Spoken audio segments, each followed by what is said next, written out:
Please be seated.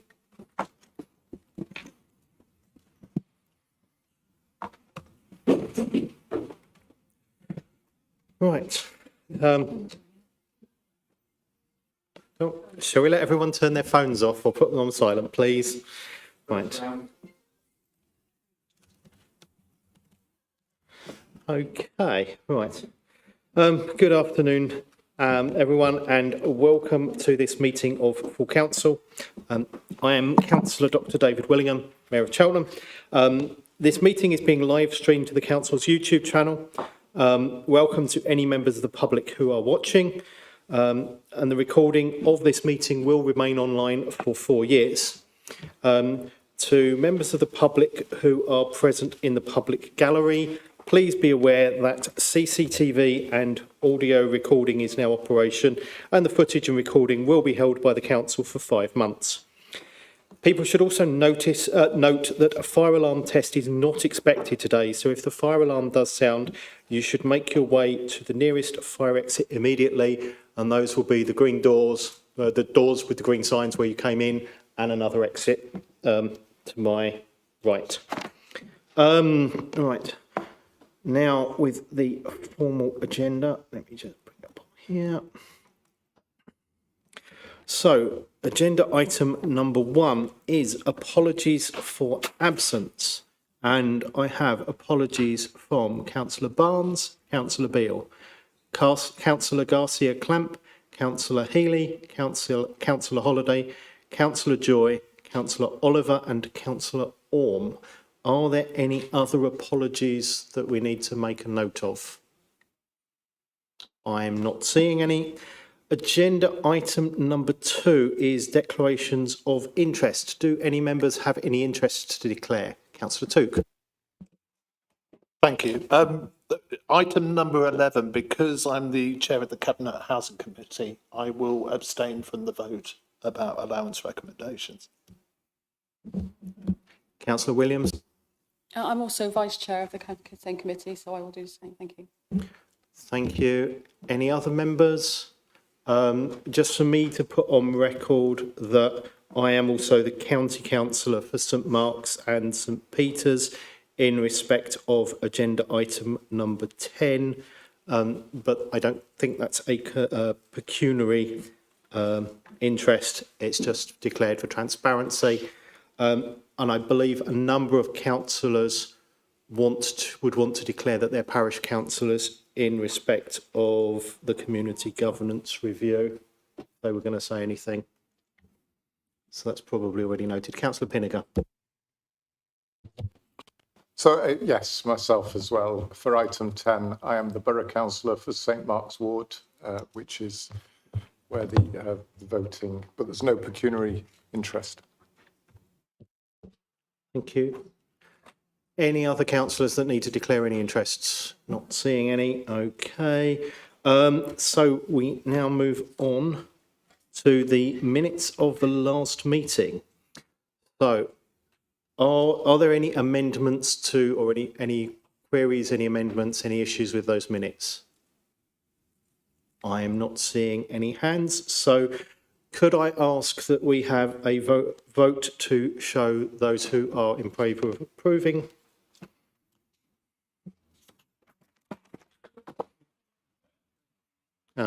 I think we're doing an electronic vote, so there we go. Just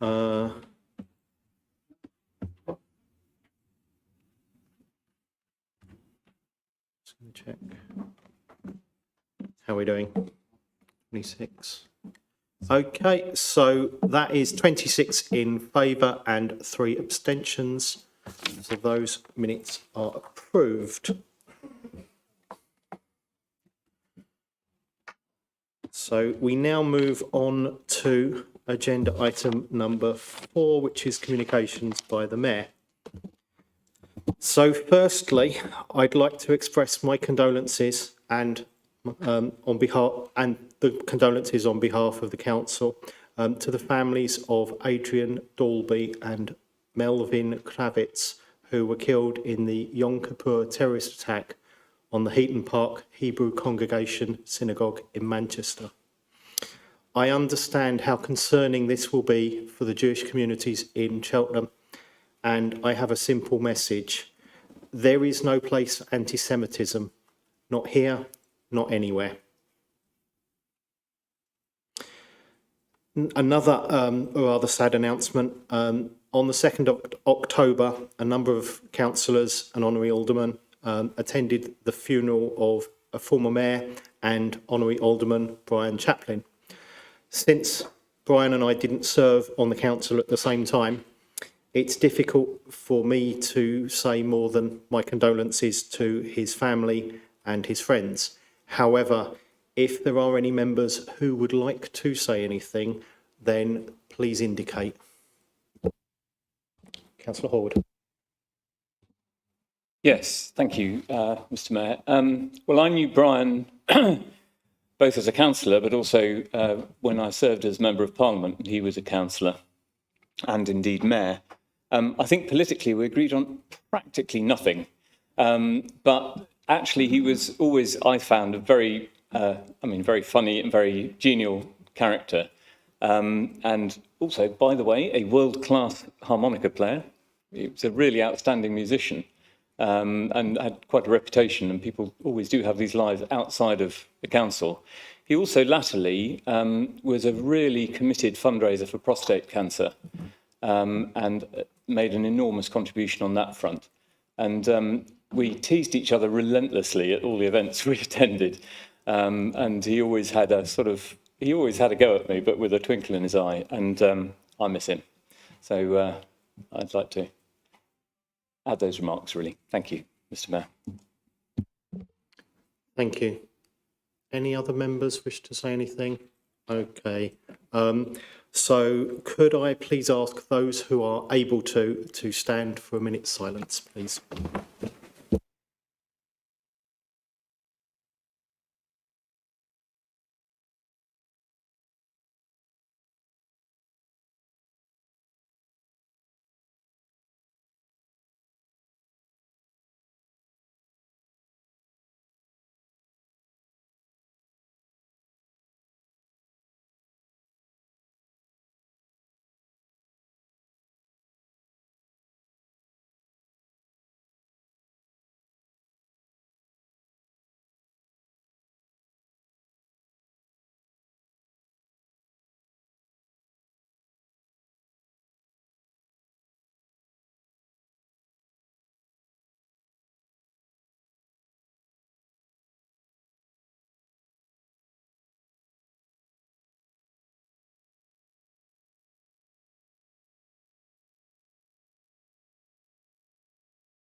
Thank you. Please be seated. The only other announcement is I've asked Democratic Services to publish a list of the civic events that I've attended. I won't go through those. You'll be glad to hear. So agenda item number 5 is communications by the Leader of the Council. Arena. Thank you, Mayor. So I just thought I'd take this opportunity to say that since our last full council meeting in July, this is just an update on some of the activities that's happened in a few areas. I'd be here for the rest of the meeting and you'd still be here at bedtime if I was to list everything that we did. But I did think it's worth picking up some significant events that have happened. So Regent's Village.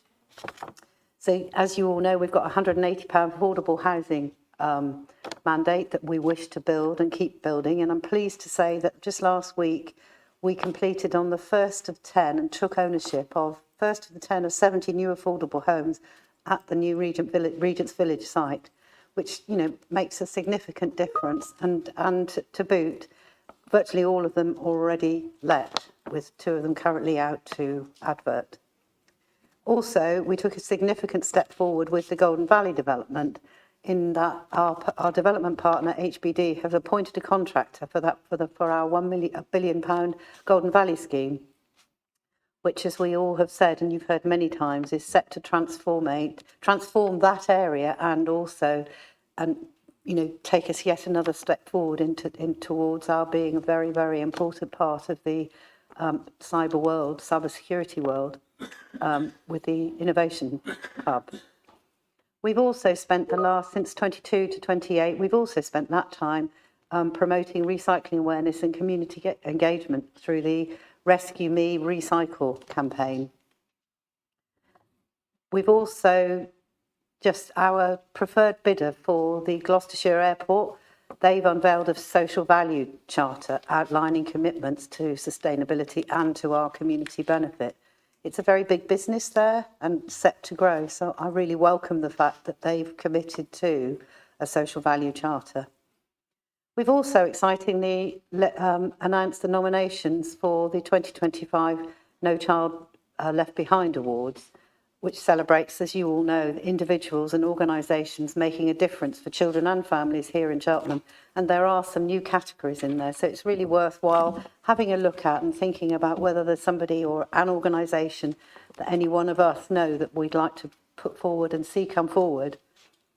We've also launched our 2025 Community Pride programme, which offers a total of £30,000 to support local community-led projects that boost neighbourhood, pride and cohesion. So do anybody, again, promote to your contacts that is available. It's always oversubscribed. We could treble it and still spend it all over again.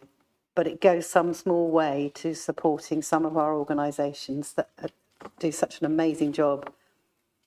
So just looking forward then to December, we've had the results back of our resident survey, and I'm hoping that by December we'll be able to share those and have that debate in council. But also at the December council, it will be, as the decision's already been delegated, hopefully we will bring forward a confirmed sale of the municipal offices and of Gloucestershire Airport. So lastly, I'd like to encourage everybody that can to please attend the member briefings on with regards to local government review. It's been a massive piece of work, and we're heading towards full council next month for a decision on what this authority will be supporting. I'm pleased that we've worked collaboratively with this across all 7 councils, so that's 6 districts plus the county council. There are differing views. There will be 3 proposals put forward, but any information that you can glean to help you be properly informed during that process before we get to council in November is, in my opinion, worthwhile, albeit it's a huge commitment to ask for. But what I would like to do is, unless you've been involved up to your neck in it, you can't possibly begin to see the amount of work that has gone into that. Not only did we say when LGR kicked off that it was going to take extra work, but the most important thing for us was to continue driving forward our ambitions and our day job, as it were, for all of us. But the amount of officer time that has taken is absolutely amazing, and I really do just want to place on record our thanks, and if I may do on behalf of us all, to all of our officers that have been involved in that. Thank you, Mayor. Thank you, Leader. Right, we now move on to agenda item 6, which is to receive petitions. I'm not aware of any that have been pre-warned. Is there anyone that needs to submit a petition? No, so there are no petitions. So we now move on to agenda item 7, which is public questions. So is Mr. Lawler here? No. So I can see Mr. Harmon. Tim, would you like to come forward?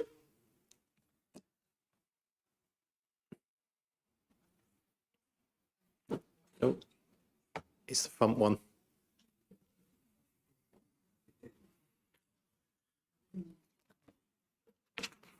Good afternoon. So do you have a supplementary for the Cabinet member? I do, please. Go ahead, please. Can I thank the Cabinet member for his very full response, and I think it's helpful to get that information out there.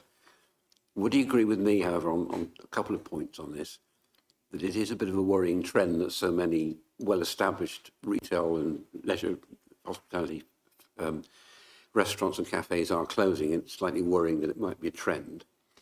I think he's absolutely right in his reply to say we mustn't be complacent, because I think that the next few months, the Christmas period, could be very important for these businesses. And certainly factors like the Chancellor's budget coming up will be of concern should there be any further taxation at national level that affects these businesses. I think hopefully he will sort of support those points, and I will do what I can to support him in the future in making sure Cheltenham is well marketed as a great place to run a business. Thank you for your supplementary, Tim. I did appreciate the original question, because I did think it gave us a really good opportunity to highlight, well, everything that we do as a council, but that was just a small slice, even if it went over 2 pages. I think fundamentally, one of the biggest challenges for businesses has been 14 years of the previous government, which created a lot of hardship and austerity and things like that, which really hampered businesses. And I would say the new government have made some changes which I don't personally agree with, and certain things that I do agree with, but fundamentally things like minimum wage will make a difference to how affordable it is for a cafe to run and all of those things. It is a worrying trend nationally. I'm not worried about Cheltenham because I think we do such a good job, and as you saw, our vacancy rates, they're much lower than the rest of the Southwest, let alone the country. However, obviously, as I say, we have to be vigilant and stay complacent. We don't want to be complacent about that, because fundamentally it's our town. We need to look after it as best we can. And I think we're doing a lot of work on those things, and we continue to do those things, as well as put pressure on nationally to hopefully push forward some changes that will benefit our local businesses. I will say, obviously, we have lost some businesses, but we have gained some too. And we seem as a town to really be able to pull in those businesses, whether they're national businesses or local ones who want to start up. And I will give a shout out to, obviously, another opportunity to give a shout out to Cheltenham Bid here, because I think they work really hard. And since their new kind of director, Fran, has come in, they've been working really well with us. And also the Growth Hub, I would really recommend that if any small businesses are starting out or any size and having worried. I had a meeting last week, and you can have free like kind of explanations on tax, on various things that you just might otherwise think, I'm going to have to pay a couple £100 for that, or can we afford that at this moment in time? It's a really good opportunity to get out there and get the help you need if you can. Thank you. Thank you very much. And question number 4 is from Mr. Newman. Do you have a supplementary? Do you want to come forward?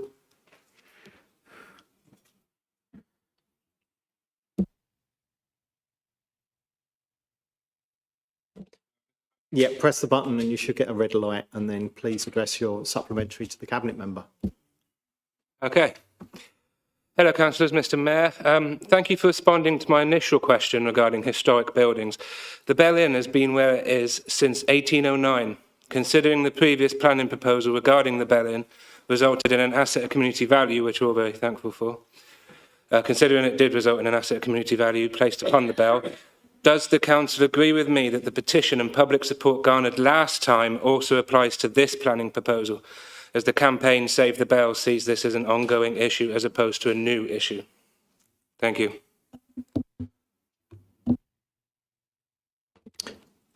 So we've got to be very careful on this, because the council cannot answer questions about specific planning applications that are yet to be determined, because that could lead to us being accused of predetermination, which could then lead to considerable costs to the public purse. I will let the Cabinet member respond within that if he wishes, in terms of the generic issues around asset of community value and what have you. But please be mindful that we cannot be seen to predetermine. Councillor Collins.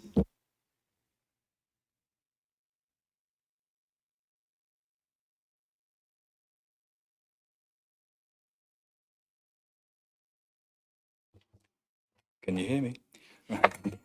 Right. Well, it's like I feel like I'm hamstrung now by what the mayor has just said, but he is quite right. First of all, I must apologise and say I didn't thank you for your first question in the first line of my response. It must have been missed off when it was copy and pasted. So sorry about that. But it is a courtesy that I should afford to you. As I say, the mayor is quite right. You didn't mention the Bell-in in your initial question, which makes it very difficult to talk about the Bell-in in my answer. So we were very general there.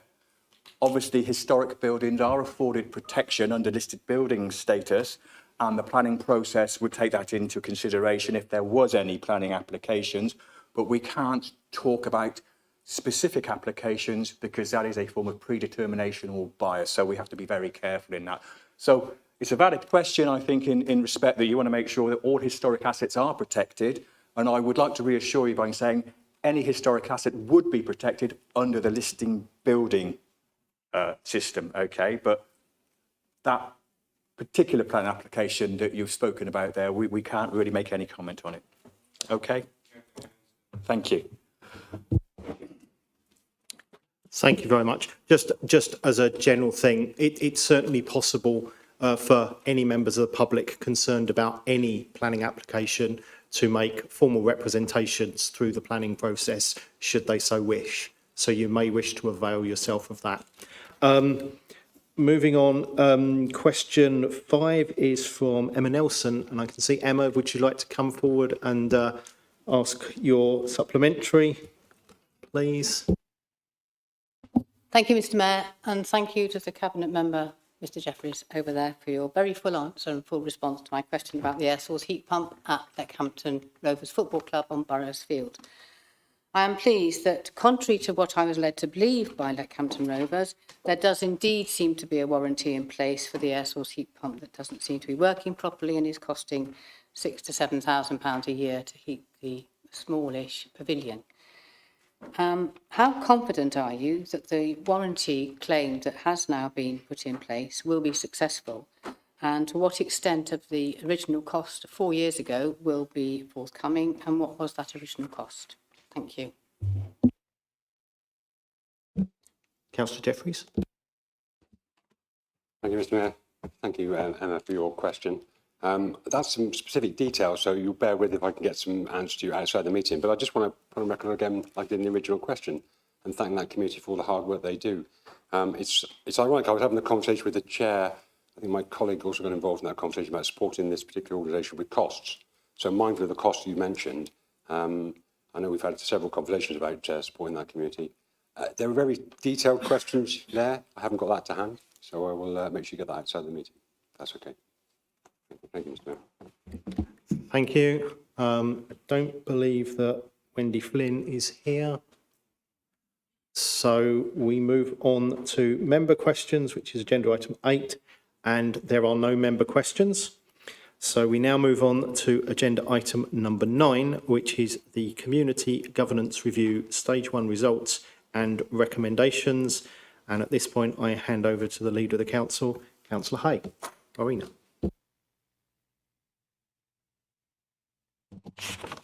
Thank you, Mayor. So, as members will recall, late last year, following the government's announcement of their intention to start the process of local government review, where all two-tier authorities would be abolished and become unitary councils, meaning for Gloucestershire that all 7 councils would be abolished and that we would have another form of unitary. As a result of the government's decision, this would leave areas of our town without local representation at a parish level. We in Cheltenham have just 6 parishes, with the remaining areas having no immediate, very local voice. And this council agreed to start the process of a community governance review back in 2024. Today I'm introducing the results of the Stage 1 review, which ran from May this year to July. And the findings of this consultation have allowed officers and members of the Community Governance Review Working Group to develop 4 recommendations, which are outlined in the report. We've had approximately 100 responses, largely through the online survey, and some more detailed proposals were emailed to us. It's important that we understand the views of the public, community groups and various organisations within Cheltenham with any consultation that we carry out, but specifically a community governance review.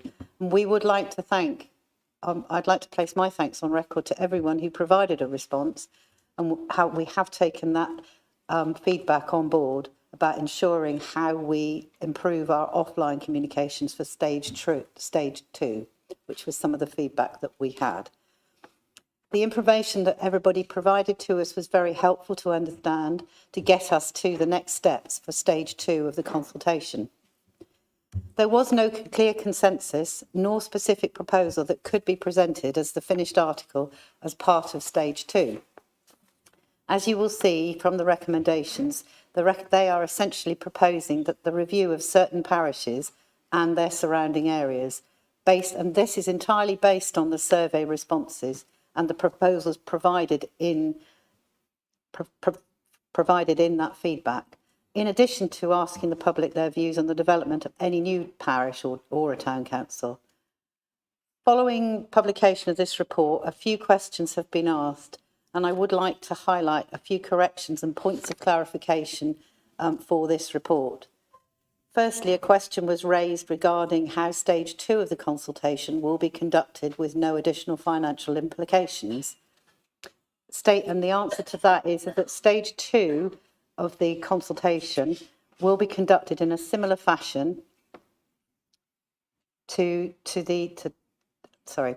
will be conducted with in a similar fashion with no additional financial implications. So, but again, doing all of that, but also making paper copies available in different venues. But what we're not going to do is to email or do a printed leaflet to every single household in the town. That would cost an awful lot of money. And I think one of the things I'd like to say out of this, that it's really important, this is where we as local representatives, as councillors, can make sure that we inform through our various channels that people get the best available information through our community centres, through our residents' associations, through our towns and parishes. So, as I said, where possible, we will try to improve that offline element of the consultation. The second point I'd like to raise is that in 2.7 of the covering report, it notes that I'm going to go to abbreviation rather than community governance review. So I'll go to CGR and say that it does say we can make changes to parish wards, which we're not looking to change ward boundaries, but all feedback will be considered. It really was brought to me, when you're living and breathing sometimes, you miss, you know what you're talking about, and you miss that opportunity to make sure that everybody is really clear. And it was brought to my attention that it was confusing. So providing once through the debate, people will agree to the changes that I'm going to propose, think the report itself will be amended, and also it will be amended on the public consultation website. Another minor amendment in the full report, there was a formatting issue that meant that the recommendations in the summary do not reflect the recommendations at the end of the report, neither does it in the covering report, and those again will be amended accordingly. It's also been brought to my attention that there was there was quite a lot of feedback from Leckhampton and Warden Hill parish councils, and I'd like to add in a second recommendation. A further recommendation. Sorry, I knocked a glass of water over, so hopefully I won't get cut out and cause an electrocution. And Mike, you haven't got a wet rag. Yeah. Yet. So I'd like to say that in terms of Leckhampton and Warden Hill, that there should be a complete review of the Leckhampton and Warden Hill parish to understand whether the existing parish should be extended and or separated into two parishes. And the reason for doing that is that Leckhampton and Warden Hill were one of the main areas that survey respondents commented on. However, the working group at the time decided that actually there was no clear path and there was quite a lot of conflict in it. But to resolve that, it was not consistent in the recommendations as to the future of the parish. But I'm proposing that we put that back in as a recommendation that that parish also has a full review. Mayor, I think that's everything I'd like to say, but I'm very happy to take any questions or comments. Right, first of all, are there any members with questions for the leader? So, Councillor Day. Thank you.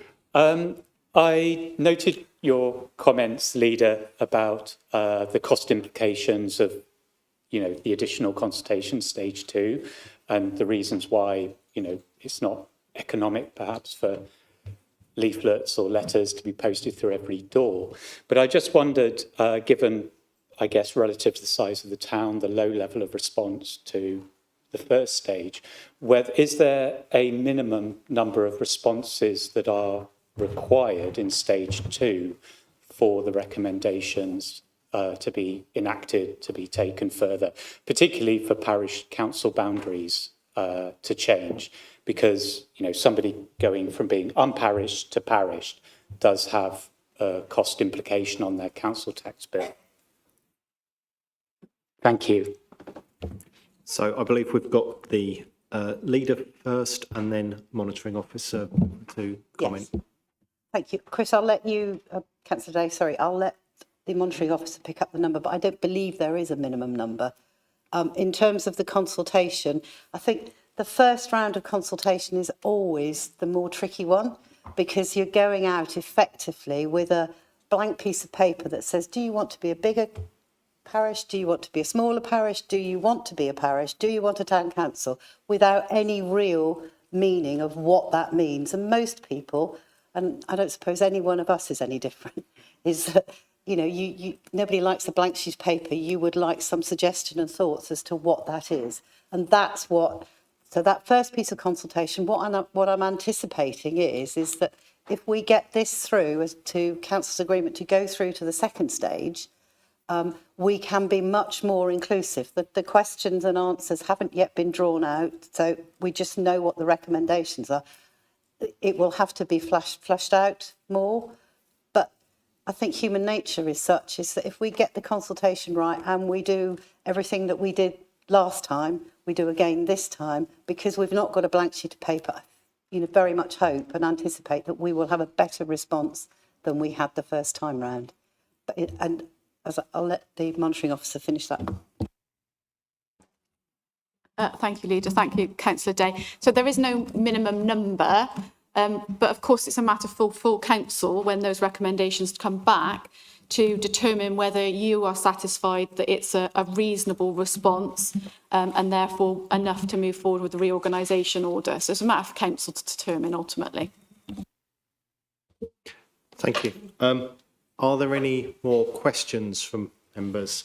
So, Councillor Davies and Councillor Took. Thank you, Mayor. I just wanted to echo a little bit of what Councillor Day said and talk a little bit about sort of the general population's knowledge of LGR and sort of local democracy generally.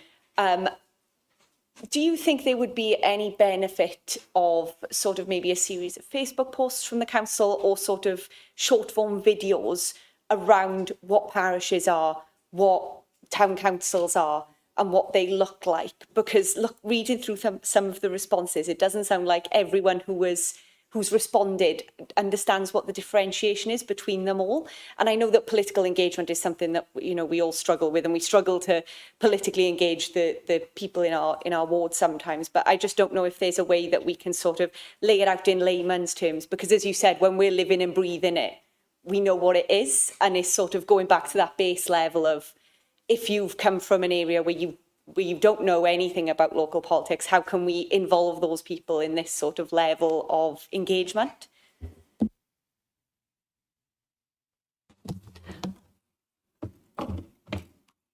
Thank you, Councillor Davis. I'm not intending to include anything about LGR in the local in the community governance review. It is two separate things, totally. But I take your point, and what we've got this time is I couldn't do that in the first instance because, yes, I could have gone and done a video on what it is to be a town and parish councillor.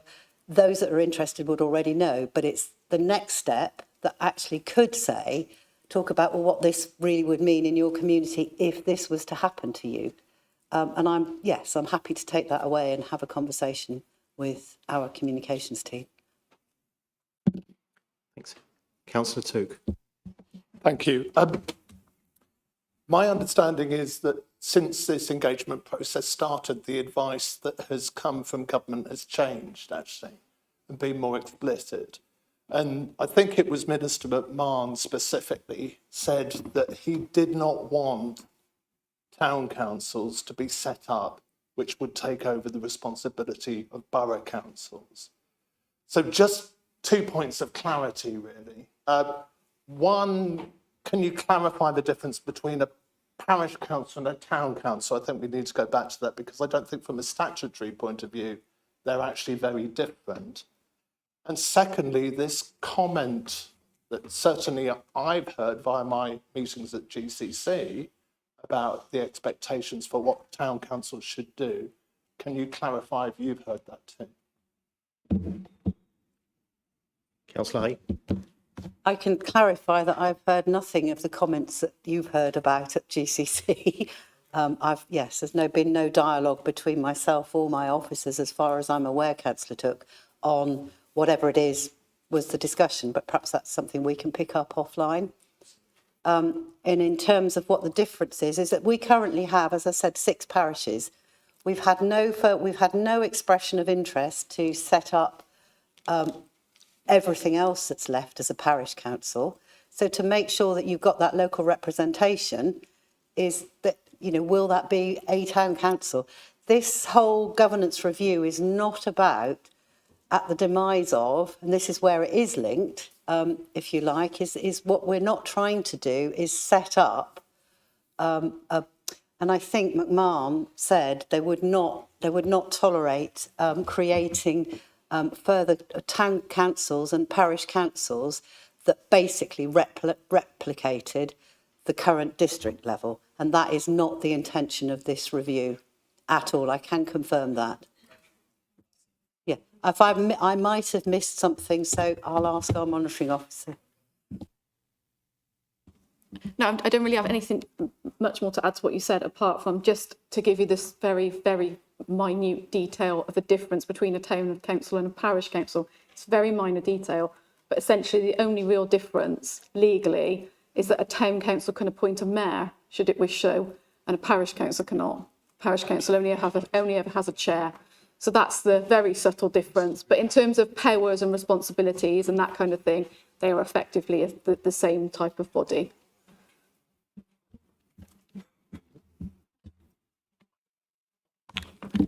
Right.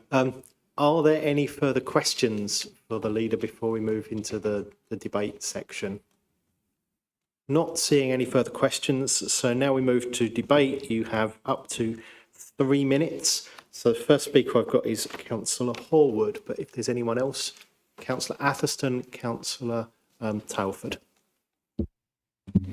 Thanks, Mr. Mayor. Yes, I'd like to very warmly welcome this report and support it, especially as clarified and amended by the leader just now in respect of Leckhampton.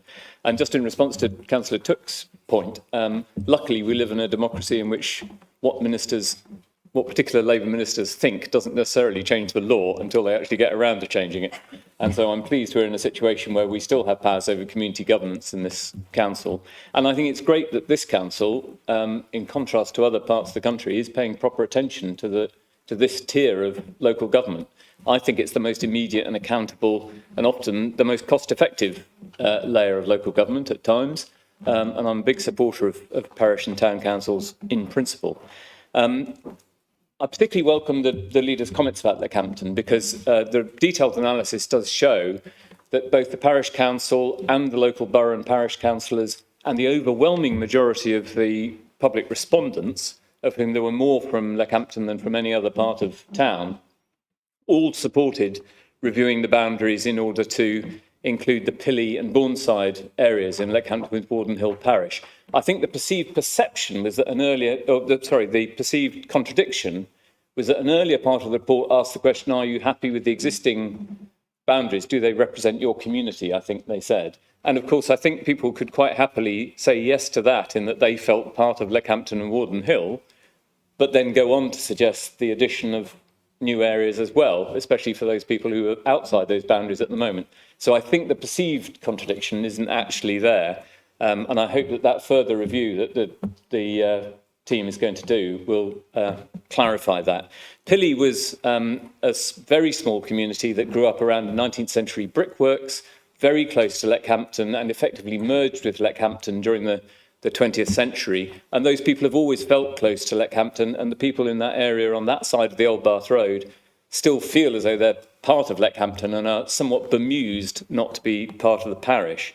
And Bourneside area has equally strong connections to Warden Hill. In fact, most of Warden Hill Road runs through, or a large part of Warden Hill Road itself runs through that part of the area. And it's already part of Warden Hill ward at borough level and the county division as well. So it very logically fits with the parish as well. So these aren't the final recommendations, I understand that, and that there is another stage. So I'm going to strongly support the inclusion of Pilly and Bourneside within Leckhampton with Warden Hill parish. Whether or not we split the two, I'm not quite so sure about, because actually as a modest to large council, it employs 2 staff at the moment, and to step back to probably having 1 each or something like that, 1 clerk each, might be a backward step in my view. But it would be interesting to hear local people's views on that, and perhaps the parish councillors and others can give oral evidence to the community governance review as part of that process. But I'd love to see Pilly and Bourneside brought into the parish, and I'd like to strongly support that for the next stage. But warmly support this report. Thank you. Thank you. Next, I have Councillor Atherstone. Thank you, Mr. Mayor. I was really looking forward to having a look at this review of the first consultation, because obviously from representing St Peter's, it's not parished, and the majority of Cheltenham isn't parish. So there was quite a large emphasis on parish councils. So I was really looking forward to seeing what the parish councils wanted in terms of the future for Cheltenham. And it's clearly highlighted that there is a requirement for a number of reviews to either include parts of parishes that have been excluded within a ward, or to move things around a bit. So I think that's really refreshing, that it's giving us an opportunity to potentially look into that. I did see in one of the comments back, and I just want to say this and put this on record, that there was a recommendation that perhaps, a suggestion that perhaps we could put a boundary line along the railway tracks. And I just want to put on record that that wouldn't work, because that would cut through the heart of St Peter's. Now, in terms of a town council for all unparished areas left, and after the potential boundary reviews, the inclusions for what parishes represent, and the potential I see for a new parish council for Benhull and the Reddings, the majority of what's left does in fact include Cheltenham's highest areas of multiple deprivation. But it would also include the town centre and all of its assets and its beautiful green spaces, enjoyed by all of Cheltenham residents and all of our visitors. And the management and oversight and responsibility and the associated precepts for residents living within this large new town council area would, I feel, be just disproportionately unfair. I know that I wanted to try to secure more SIL funds for residents in my area, and the only way to do that as a unparished area would be to create first a neighbourhood forum and then a neighbourhood plan. And I tried for 3 years just to create the neighbourhood forum, which would be similar to that perhaps of recruiting people to a parish council. And I tried, but I did fail. I had a look back to see what else happened over the years in West Cheltenham. And a West Cheltenham neighbourhood forum area, which is the part that happens before a plan, was refused in 2016. Springbank Neighbourhood Forum and area was approved in 2017, both of these before my time, but no plan has come forward yet. And Hester's Way Neighbourhood Forum area was approved in 2017. A plan didn't come forward, that expired 5 years later, and then it was recreated again in 2023 in terms of a designated area. Can you bring your remarks to a close, please? Okay, sure. So essentially, I really do have sort of grave concerns for the unparished areas left. Number one, being able to create a parish council in terms of its representations and how we would look to manage all of Cheltenham's town centre assets collectively. Thank you. Next, I've got Councillor Tailford. Thank you, Mr. Mayor. As someone who represents a non-parished area myself, I think obviously I hope this goes through to stage 2, and I hope there will end up being support for a town council, because I think it's really important, particularly for those, there's areas around the edges, historic areas that are parishes, and there's areas that would make sense to potentially become a parish, like the Readings. But there are parts of the town that, if there were individual parishes, as we mentioned, I think places would get left behind.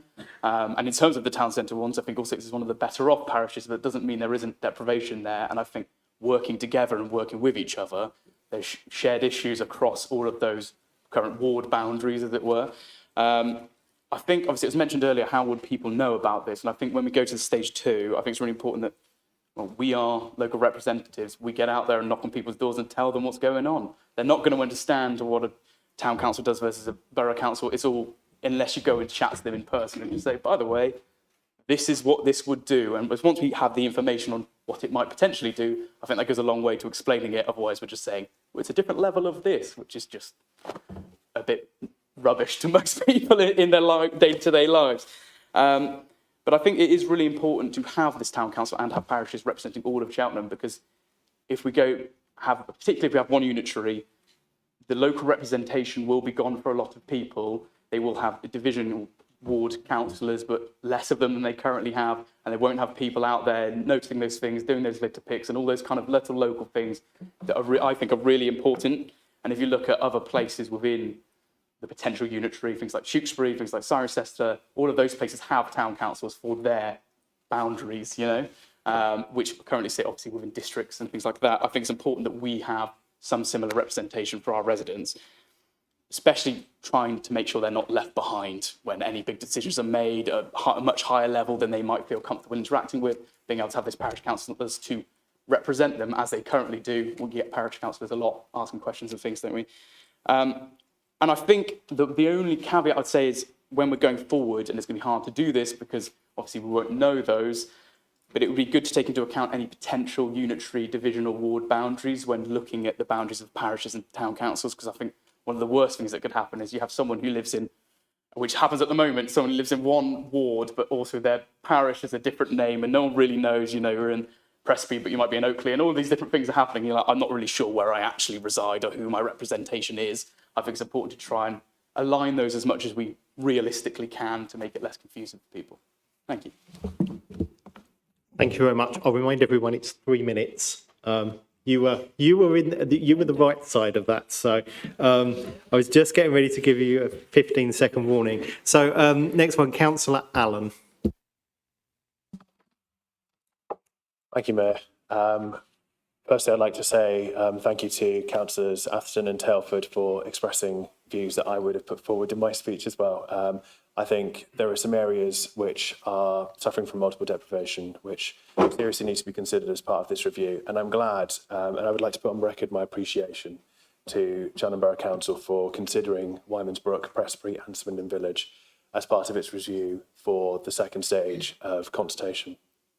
I think Swindon Village is a perfect example of what Councillor Tailford illustrates, which is a ward which is separated by two parish councils and then an unparished area where there is significant confusion around where people lie.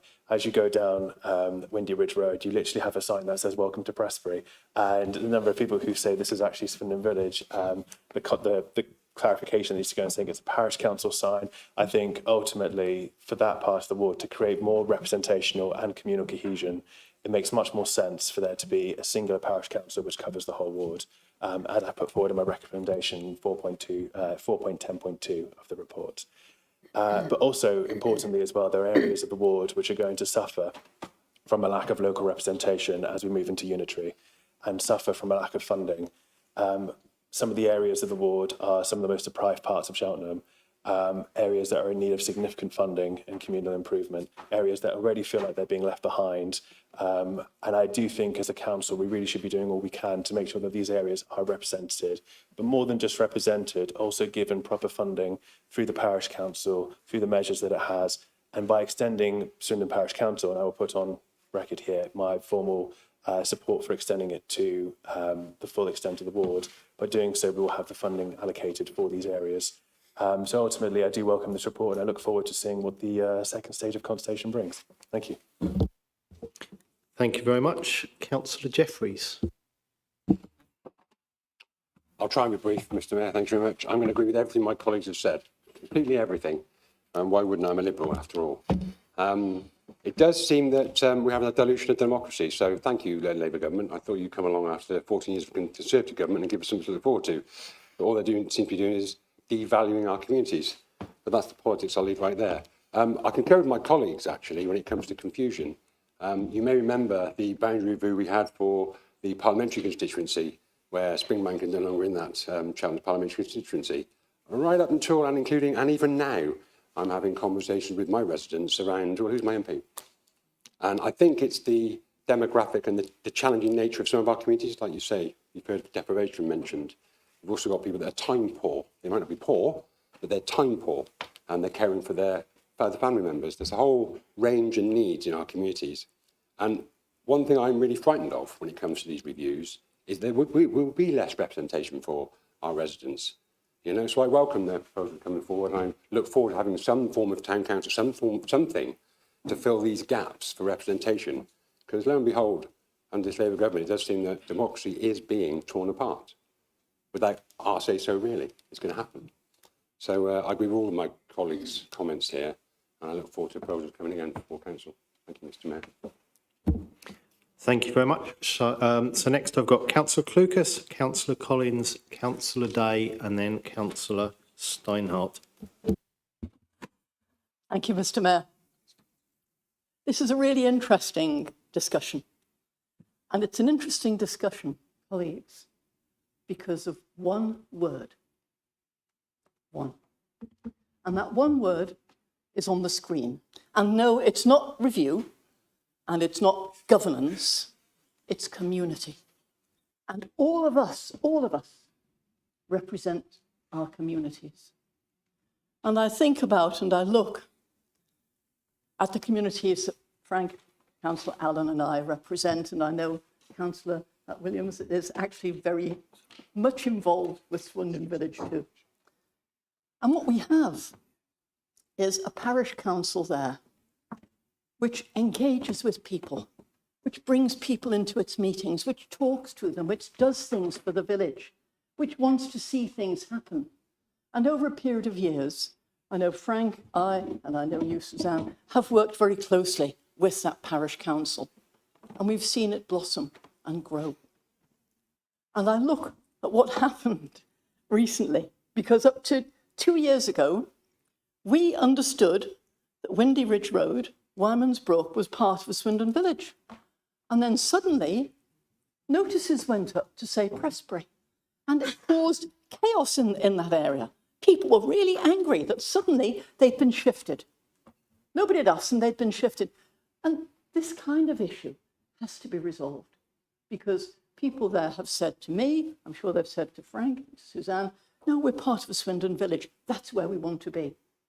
And so talking to that parish council and talking to the people there, getting the responses back, has actually been really important.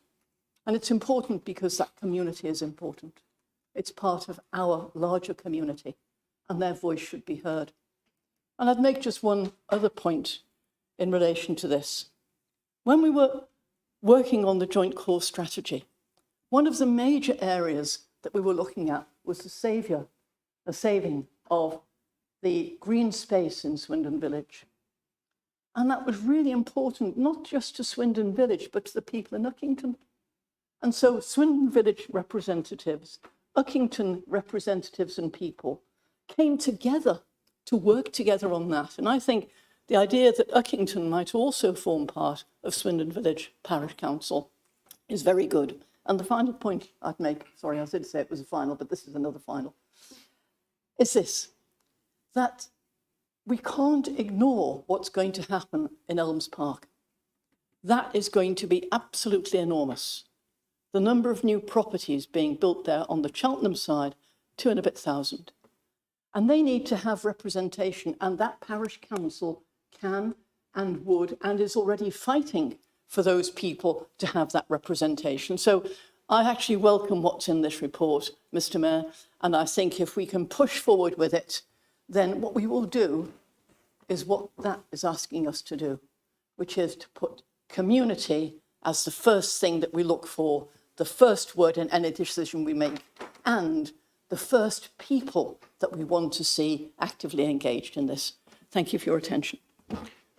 Thank you. Now we have Councillor Collins.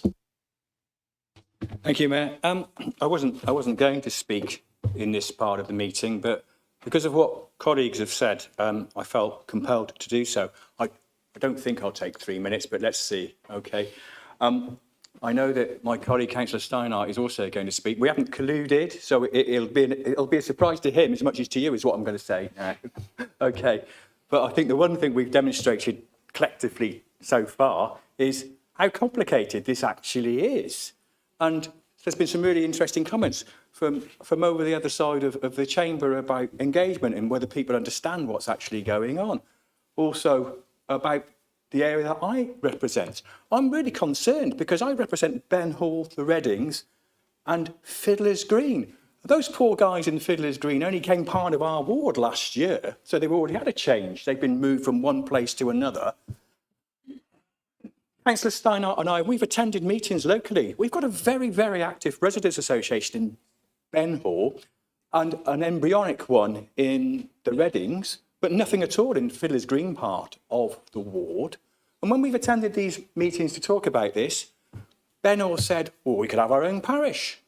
And the Readings said, oh, we could have our own parish. And then they both said, or we could be Ben and Readings parish.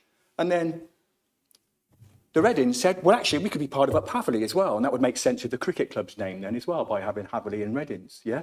But the thing is that nobody actually knows where those boundaries are, yeah? They're arbitrary. No one actually knows where they live, who represents them, etc.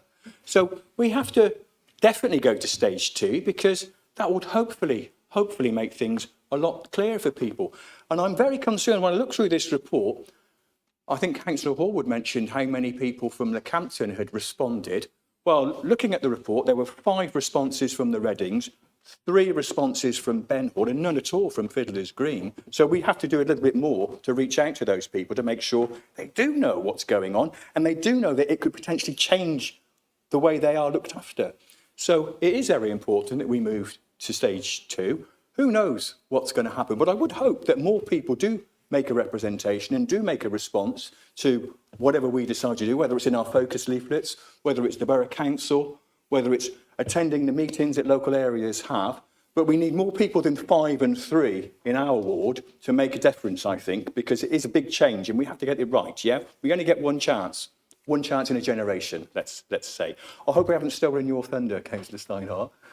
You're not going to say, oh, that's exactly what I was going to say. Oh, okay. Thanks very much. Thank you, Councillor Collins. And next I have Councillor Day and then Councillor Steinhardt. Thank you. Well, Mike, Councillor Collins, you have definitely stolen my thunder. All I would add to that, and I agree, I think us councillors, we do have a big responsibility here to communicate and explain to our residents, as Councillor Hay, said as well at the start of this. And one thing I think we should think about in particular is that it seems to me, in my experience with a partially parished ward, that parishes have a natural centre of gravity and areas where it's much easier for the parish to reach residents and give them services and things that residents see. So one thing I think we should be very mindful of where we're thinking where boundaries might be, should this be a parish, should this be a town council area, is where those residents will receive or are most likely to receive, you know, the best level of service. Because I think for some streets it will be a parish, but for other streets it will be a town council. And I think really the onus is on us to have the input as to where those dividing lines should be. Thank you. Thank you. Councillor Dr Steinhardt. Thank you very much. I do welcome the report. I welcome it very much.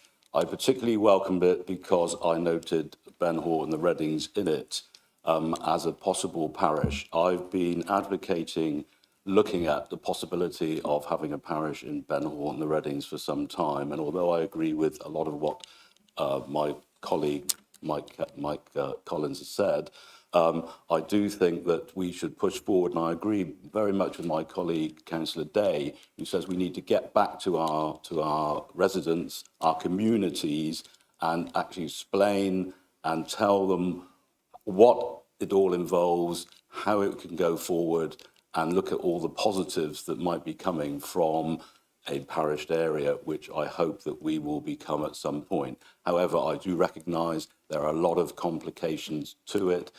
The Readings, Ben Hall being very different areas, but they want to work together. I've spoken to people from both sides of the divide and to the very active Residents Association in Ben Hall, and there is a will to go forward. I will be interested to see how I can help and how they will engage in actually making that positive. Thank you. Thank you very much. Is there anyone else who wants to speak? Not seeing any hands. So before I go back to the leader, just 2 points from me. On Appendix A, the boundary between proposed parish F and proposed parish C, Cheltenham Town Centre and something in the sort of west of Cheltenham, would be better redrawn so that it was coterminous with the ward boundary between St Peter's and Lansdowne wards. Otherwise, there will be a very sort of thin bit of St Peter's that's in a different parish to the rest of the ward.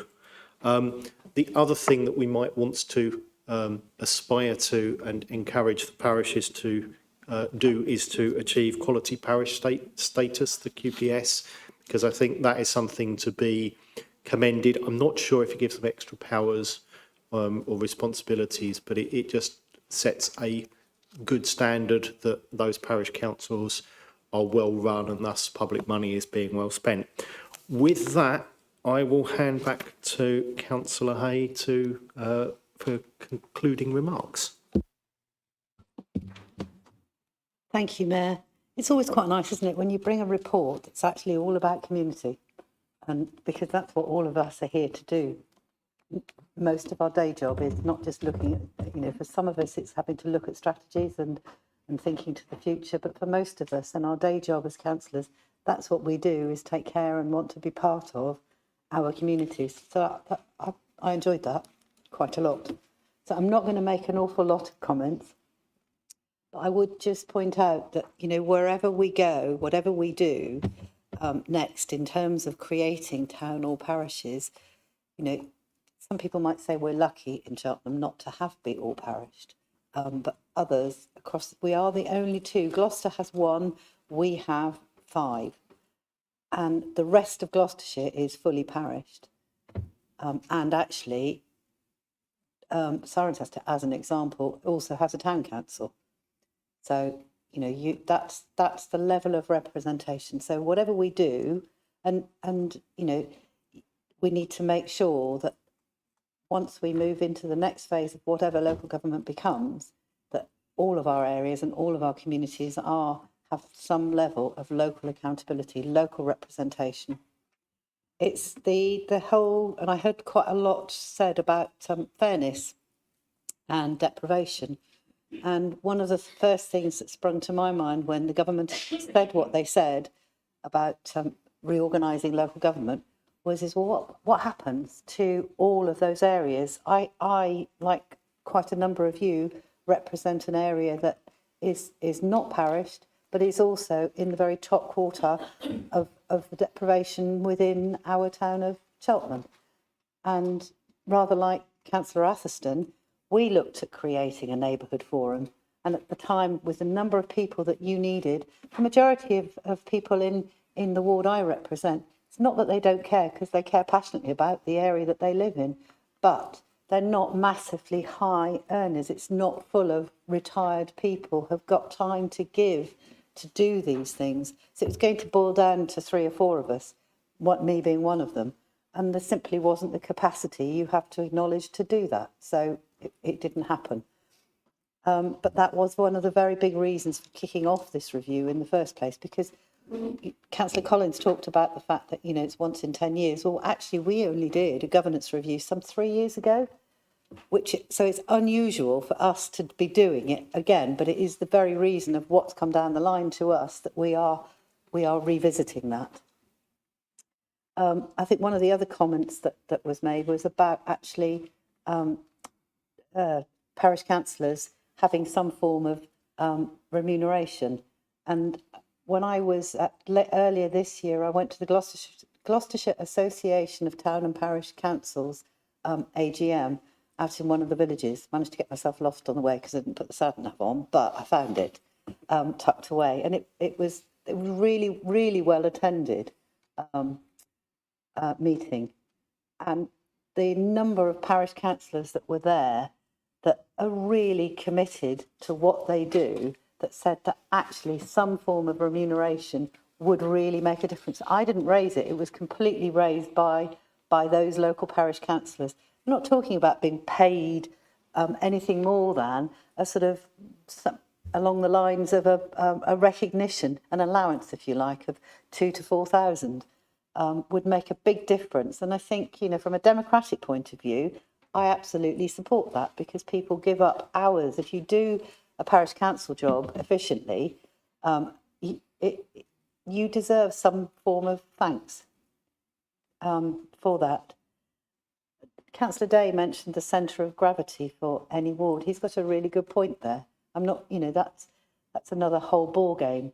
For me in my ward, I'd look at the fact that, I've got a community centre. I've got a resource centre that it has things going on that the council run currently, but I also have a community centre that is run and linked to one of the local churches. And for me, that's the centre of our gravity. But does that include, and it's always been thus, this divide between Oakley, because Oakley was Wadden, Linworth and Priors.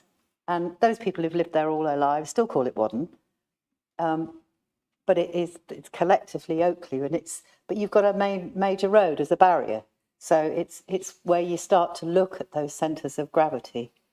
So I really welcome the comments and concerns that I've heard from everybody, and I look forward to us voting on that positively now, and then working with the working group that we set up to look at that. So thank you, Mayor. Thank you, Leader. So just before we move to the vote, Councillor Hallwood wants to just make a non-prejudicial declaration, I believe, interest for being a parish councillor. Thanks, Mr. Mayor. Yes, my apologies. I should have said this when I spoke, that just for transparency, I am a Leckhampton with Warden Hill parish councillor, and should have declared that. But it's, as you say, non-prejudicial, so I was okay to take part in the debate. And if anyone else wants to indicate they're a parish councillor, just for the record, then just put your hand up now. Right. Councillor Bamford. Okay, so just before we move to the vote, just to make it clear, what we are voting on is the report plus the amendments that the leader gave in her introduction. So we'll now do the electronic vote.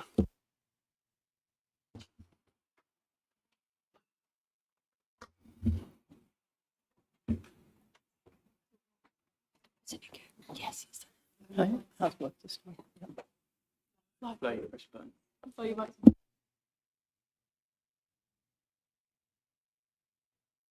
everyone voted?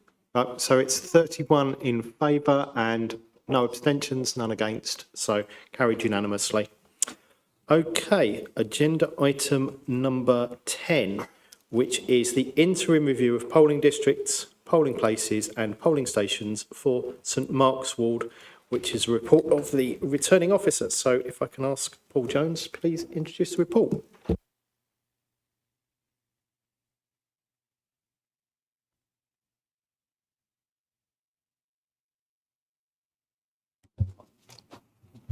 Thank you, Mr. Mayor. So, in terms of this report, the council has a statutory duty to ensure that all electors have reasonable facilities for voting and to ensure that the polling stations are accessible to all electors, including those with special needs. Members will recall that a full review of polling districts, places and stations was conducted in 2024. And as a consequence of that review, the function room at the Umbrella Public House was designated as the polling station for polling district OA. However, following concerns from councillors on the location being outside St Mark's Ward, it was necessary to identify a suitable alternative within the ward. Following the review, the recommendation before you today is to change the polling station for electors in polling district OA to vote at the Common Ground, Cheltenham, Brooklyn Road, which is formerly known as the St Mark's and Hester's Way Community Association. I would like to thank the two borough councillors and the county councillor that represent St Mark's Ward for collectively and pragmatically aligning behind the recommendations as put forward today. My colleague Kim Smith, Electoral Services Manager, is to my right, and both of us are happy to take any questions. Thank you very much. Are there any questions? So there's just one from me. My understanding is we're going to have 3 polling districts in the same location, and just wondered, given we had an incident at the Umbrella, and it was then moved across into the St Peter's polling station because of the closure, what's the contingency plan when you've got 3 polling districts co-located if there was an incident that made the premises unusable? Because we've now got 3 and 2 are St Mark's Ward and the third one is Hester's Way. We'd have to move Hester's Way over to the Oasis, the Sports Hall Oasis Centre, and then we've got an agreement or an arrangement in place with our Portakabin, our supplier, and for a standby Portakabin, and we'd have a generator on standby as well. Perfect. Thank you very much. Are there any other members with questions? No? Well, I'll thank the officers for their answers. Now we move on to debate. Are there any members that want to speak? Councillor Pinniger. I just wanted to, I was going to say a few words, but I just wanted to thank you for a very clear explanation. And thank you for the updated report, and I recommend we all vote for it. Thank you. Anyone else with any comments? Councillor Jeffreys. Thank you, Mr. Mayor.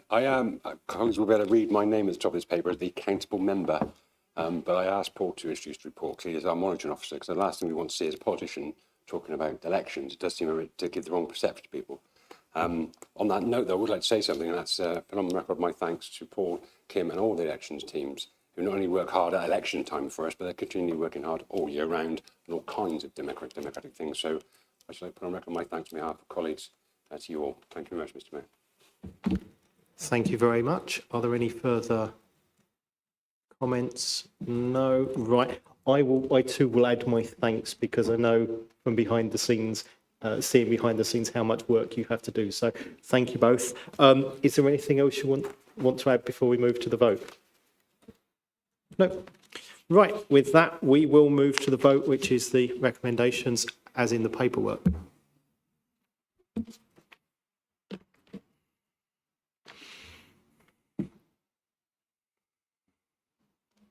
Okay, I think someone's left now, so we're now to 30. So that's been approved unanimously. Thank you very much. Right, we now move on to agenda item number 11, which is the recommendations of the Independent Remuneration Panel.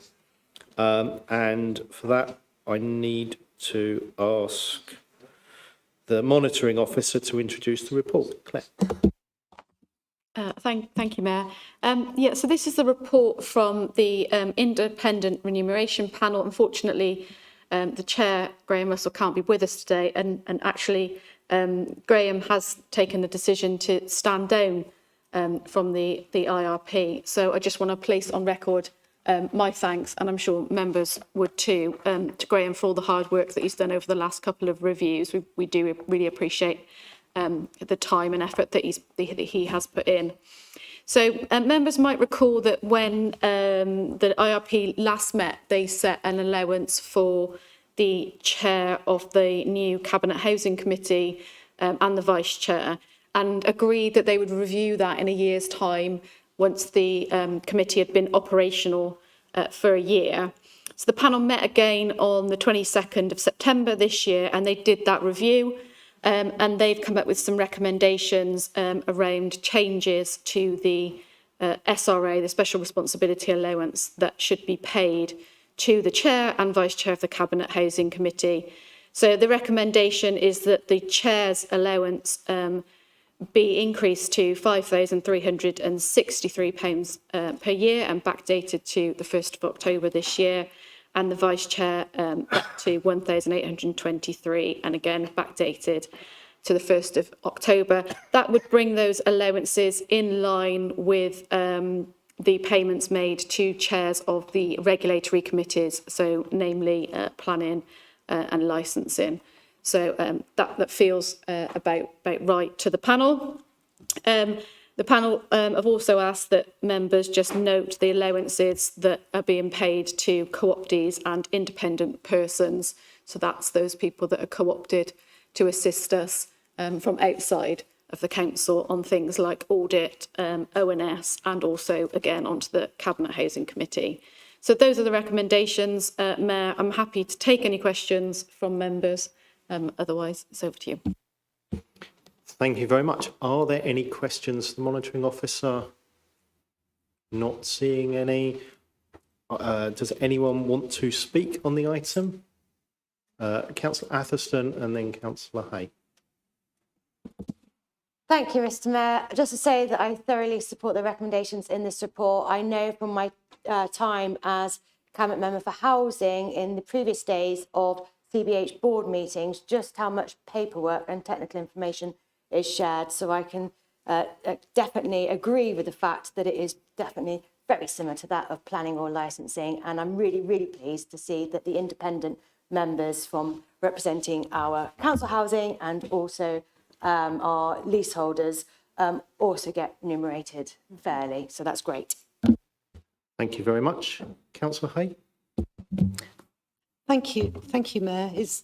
I think what I wanted to do is make sure that I also placed on record my thanks to the independent chair. I'm very sorry that Graham's decided to go because he's been really good. It's not an easy job, and he's done it for a number of councils for over a period of years.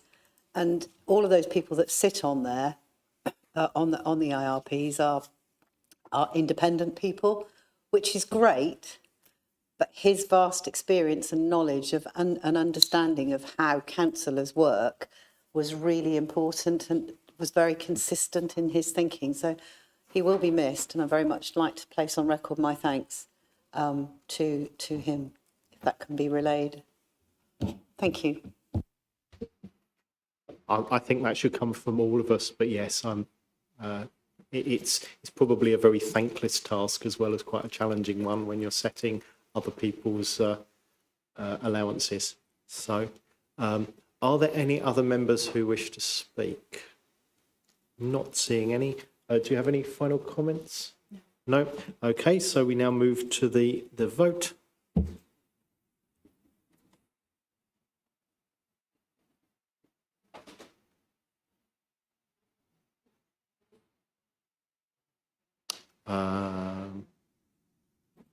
Okay, I thought we were going to have 2 abstentions. I just want to check people have voted how they were. No, okay. So that's been approved with 1 abstention. Whether that was in. Okay. So agenda item 12 is the 2024-25 Audit, Compliance and Governance Annual Report. And if I could invite the chair of the committee, Councillor Bamford, to introduce the report, please.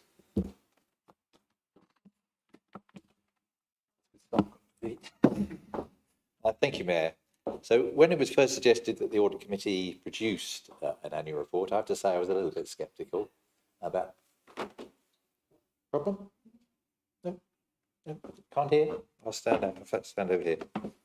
Is that better? Yeah, excellent. Okay. So we don't really do highlights on the Audit Committee. Well,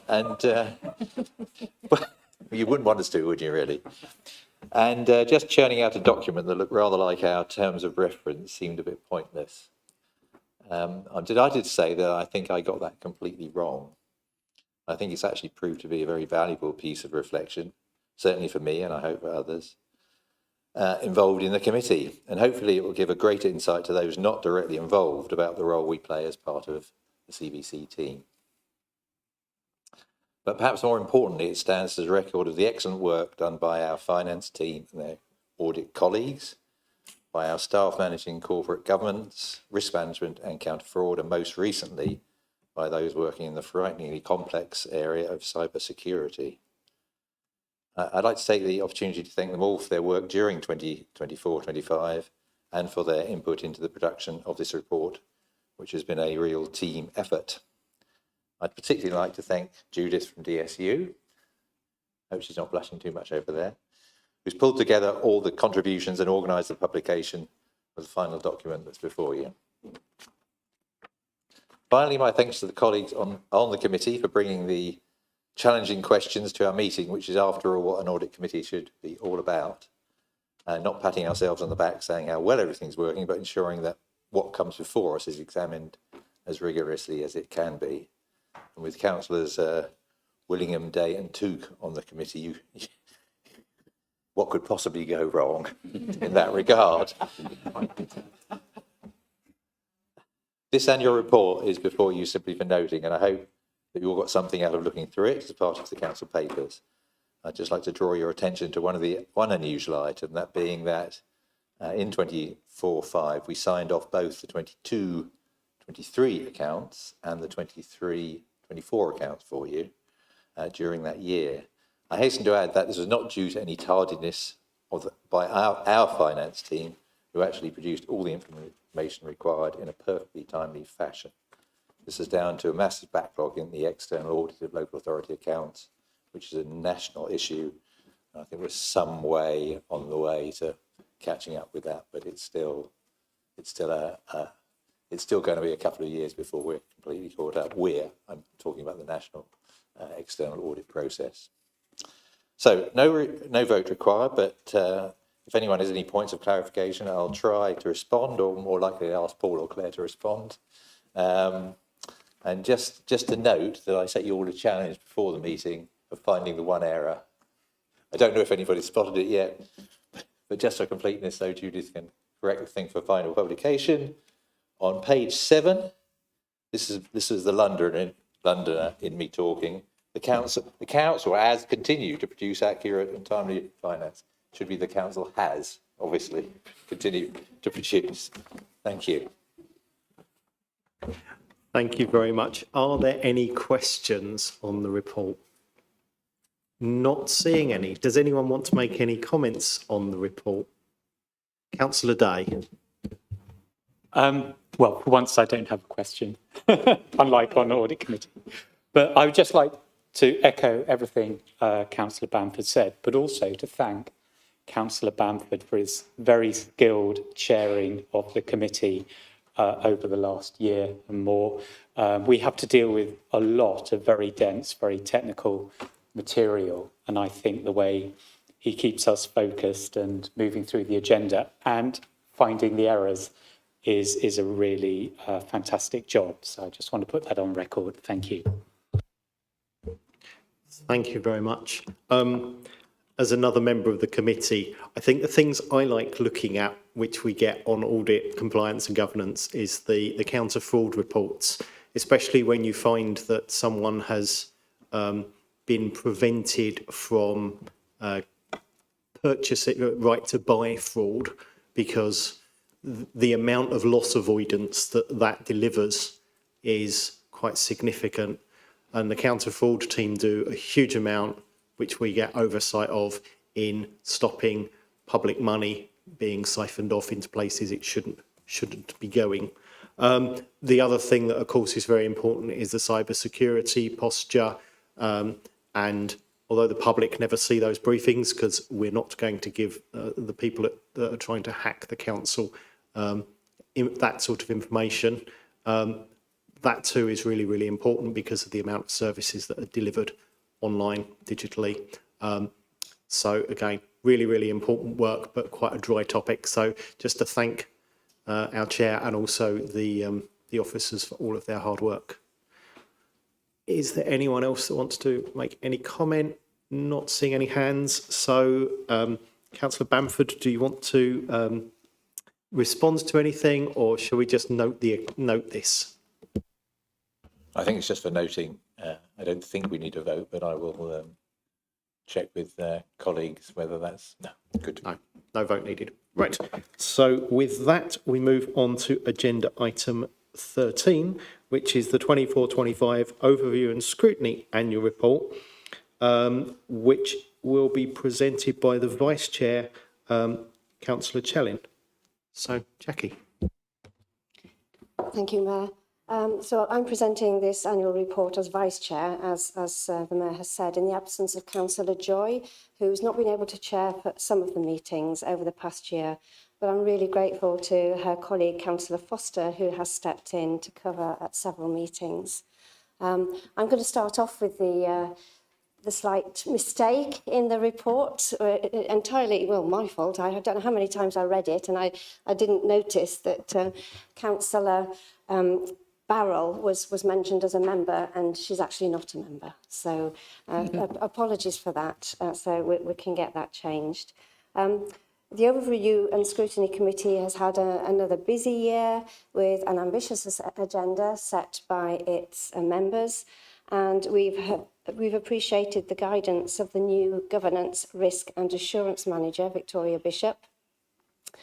The committee is also immensely grateful for the work of the Democratic Services team, who organise and liaise with all parties to ensure that the items discussed meet the objectives set. As can be seen from the chart at the beginning of the annual report, this committee interacts with a number of other council committees in terms of receiving reports from some of them and making recommendations to others.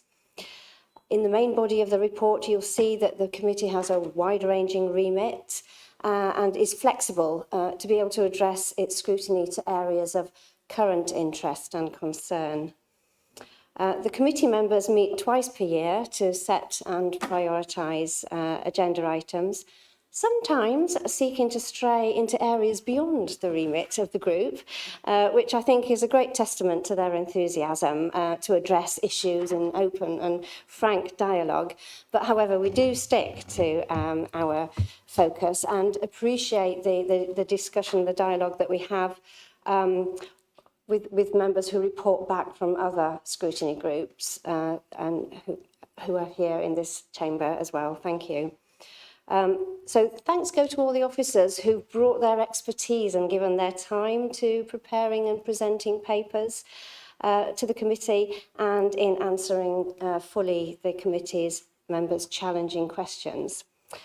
I sometimes wonder how the officers feel when we decide to turn our attention onto their area of responsibility.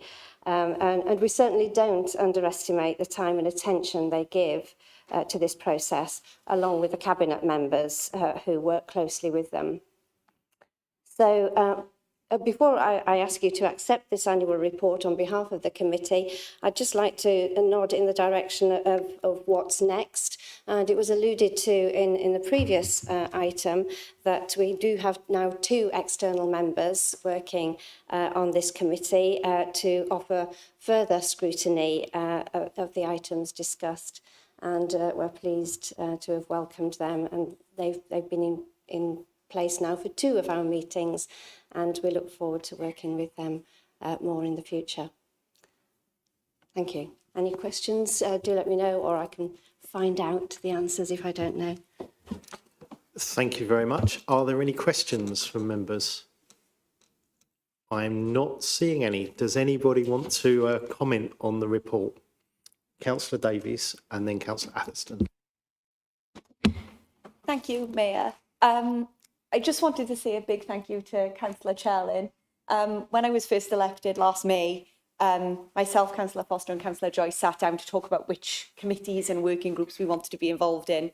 And Councillor Joyce said, you can have whichever committee, whichever working group you want, but I really want ONS, and I would really, really like to stay on that. If I can keep my chair on that, I'd be really happy with that. And I said, yeah, you know, you crack on, me and Jan will take on something else. And this year, when Tabby fell ill, myself and Councillor Foster sat down to sort of discuss who was going to take this on. And that was sort of the first time I was faced with how much work ONS do and how much work goes into the work plan and how much Tabby sort of had on their plate with ONS. So it's a really massive undertaking, and I just want to say thank you so much for taking that on in her absence. Thank you. Thank you. Councillor Atherstone. Thank you, Mr. Mayor. Thank you, Councillor Chelin, for this report. Just want to say that I'm actually very much looking forward to reporting back as identified in your forward plan for our year of youth action. A lot of work has been going on this year and continue to go on until the end of next year, beginning of next year. And also to note that within your summary, with regards to tackling multiple deprivation and having already highlighted the challenge we face in Cheltenham and as a county and nationally with school attendance. And just this morning, I had a meeting with various representatives from the junior schools and senior schools about how we're going to collectively challenge this through our No Child Left Behind effort. So I just wanted to let you know that. Any other members? Councillor Hay. I suddenly thought it might be a little bit remiss of me if I didn't actually stand up and say, just to say, actually, thank you to Ordnance Governance. You keep us on track, hold us to account, and make, I know you try, but you do succeed because you challenge back if you don't get the right answers. And, you know, as a regular attender at Overview and Scrutiny, I see the work that they put in to the roles that they play, and it's such, you know, all of those. It you know, very much feels like an internal matter in terms of the way that we select people to those committees, but actually they're very much our transparent arm of what we do, of holding the administration to account. So just my thanks really to each and every one of you who sit on those committees. Thank you, Mayor. Thank you. Anyone else with any comments? I just want to sort of bring this to a conclusion by thanking Councillor Joy, Councillor Foster and Councillor Smith for their efforts on this committee, because obviously this council has got a pretty large majority one way, and actually the work that you and your groups do does make sure that the Cabinet and the decisions they take are held to account, and it follows best practice, having a chair that's not from the group that leads the council. So I just would like to thank you for that. And also to thank the officers for all of the work that they do supporting it from right across the council. Before we note that, I just need to invite Councillor Chelin to add anything further if there's any further response. No, just to say thank you for the kind comments, and yeah, we go on. So this one doesn't require a vote, so we just note the report. Agenda item 14 is notice of motions. There are no motions. Agenda item 15 is any other item the Mayor determines as urgent and which requires a decision. You'll be glad to hear there isn't anything. I believe, and I need to look to the monitoring officer, we can, if nobody has any comments on the exempt minutes, we may be able to approve them with a show of hands without going into exempt sessions. So are we happy to approve the exempt minutes, or do we need to go into exempt session? So if I can, are we happy to approve those minutes? Can we have a show of hands, please? It's not quite unanimous because I wasn't there, but so I'm abstaining, but it looks unanimous. So it looks like those are approved and I will sign them. And at 4:10 on that clock, I will draw the meeting to a close. Thank you all for your time this afternoon.